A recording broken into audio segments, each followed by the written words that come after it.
안녕하세요. 저는 올해 33, 조금 이른 나이에 결혼해 5살 아들을 키우고 있는 평범한 여자입니다.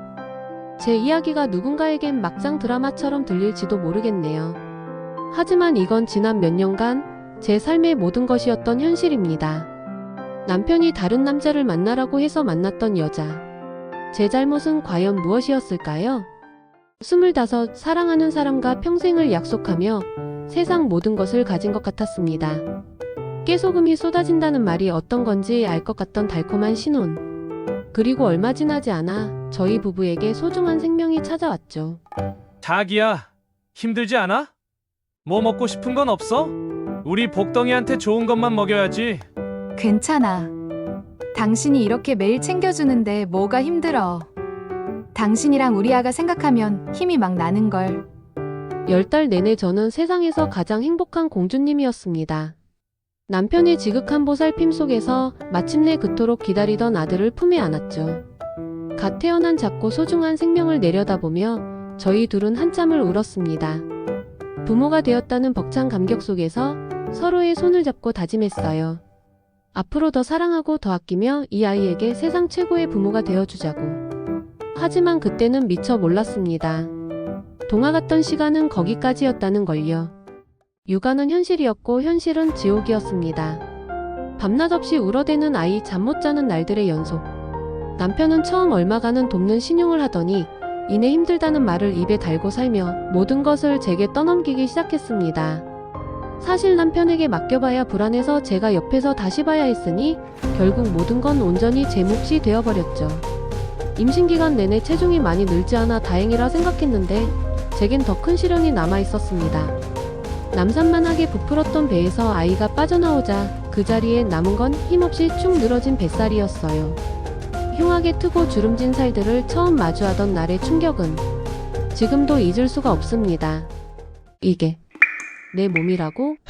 매일 밤 남편이 사랑스럽게 쓰다듬어 주던 그 배가 이렇게 변해버렸구나. 아이를 낳은 영광의 상처라고들 하지만 거울 속에 비친 모습은 그저 낯선 여자일 뿐이었습니다. 한동안 끝도 없는 우울감에 빠져 지냈던 것 같아요. 제 변화를 가장 먼저 알아챈 건 남편이었습니다. 어느 날 무심코 제 배를 본 남편의 얼굴에 스치던 그 미묘한 표정. 놀라움 혹은 실망감.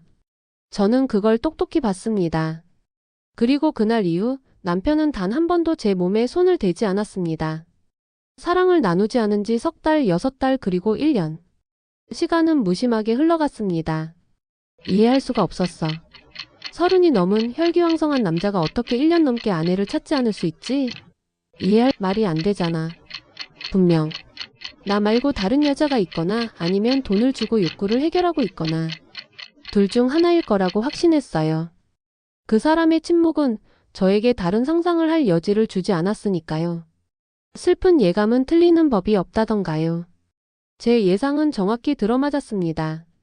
같은 직장 여자와 바람이 났더군요. 모든 사실을 알고 터져나오는 분노를 주체하지 못하고 따져 물었을 때 그는 믿을 수 없을 만큼 뻔뻔했습니다. 어떻게 나한테 이럴 수 있어? 내가 애 낳고 키우면서 고생하는 동안 당신은 밖에서 다른 여자랑 놀아난 거야? 그래서 뭐 어쩌라고? 이혼이라도 하고 싶어? 애는 어쩌고?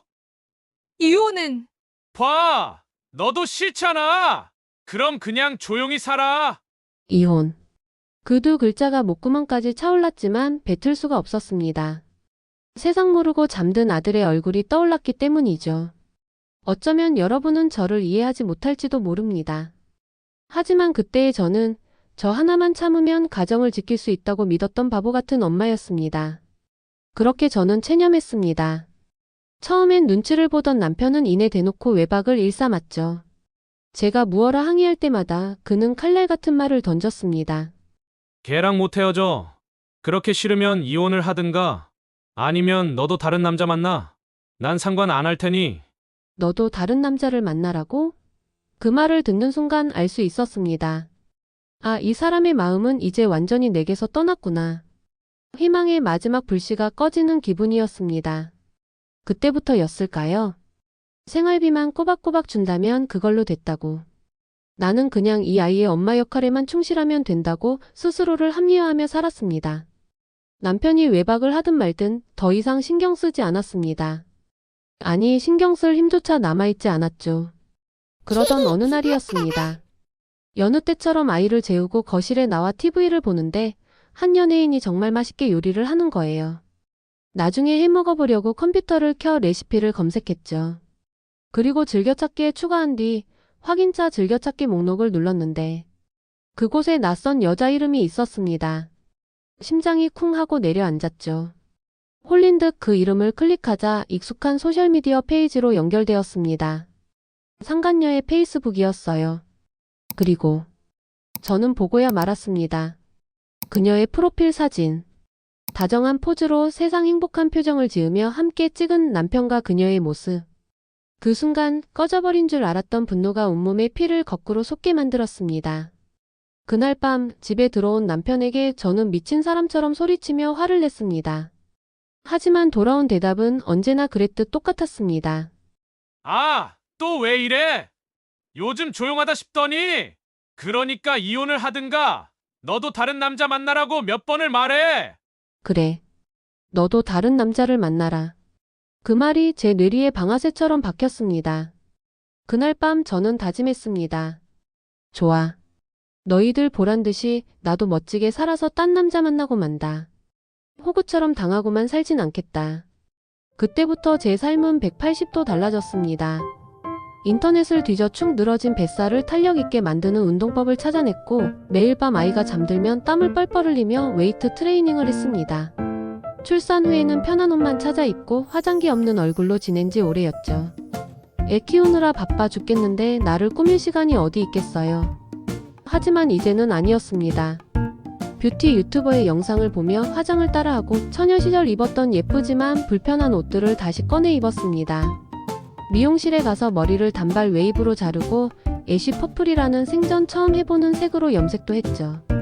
다음날 아침 달라진 제 모습으로 아이를 어린이집에 데려다 주는데 아들이 제 손을 잡고 올려다보며 말하는 겁니다. 우와, 엄마 오늘 공주님 같아. 진짜 예쁘다.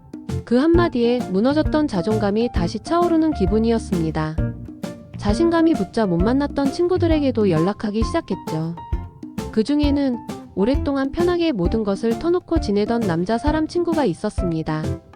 그 친구에게 제 모든 사정을 털어놓으며 위로를 받다 보니 어느새 저희 사이엔 우정과는 다른 감정이 싹트고 있었습니다.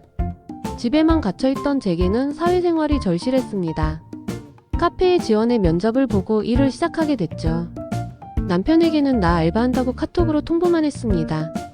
남편의 답장은 짧았습니다. 그래라. 그에게 저는 이미 안중에도 없는 사람이었으니까요. 저의 하루는 바쁘게 돌아갔습니다.